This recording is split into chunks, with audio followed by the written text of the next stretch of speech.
Washington a annoncé mardi suspendre une partie de son aide étrangère au Gabon le temps d'évaluer l'intervention anticonstitutionnelle par des membres de l'armée du pays.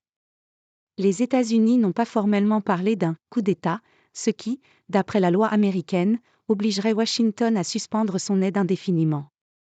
Les États-Unis ont annoncé mardi 26 septembre suspendre une partie de leur aide au Gabon en réponse au coup d'État fin août dans ce pays d'Afrique centrale riche en pétrole et qui était dirigé depuis plus de 55 ans par la famille Bongo. Le gouvernement américain suspend une partie de son aide étrangère au Gabon le temps d'évaluer l'intervention anticonstitutionnelle par des membres de l'armée du pays, a indiqué le chef de la diplomatie américaine, Antony Blinken, dans un communiqué. Il n'a pas été précisé le montant de l'aide ainsi suspendue ni les programmes directement visés, mais cette décision ne concerne pas les opérations consulaires ou de l'ambassade des États-Unis. Ce faisant, les États-Unis se conforment à des mesures prises par des organisations régionales et d'autres pays, et cela continuera le temps d'examiner les faits sur le terrain au Gabon, a-t-on précisé de même source.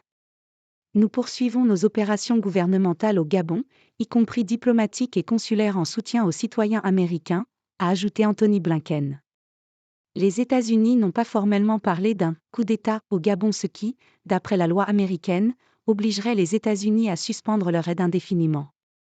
Le 30 août, l'armée gabonaise a renversé le président Ali Bongo Ondimba, au pouvoir depuis 14 ans, un coup d'État dénoncé par la communauté internationale.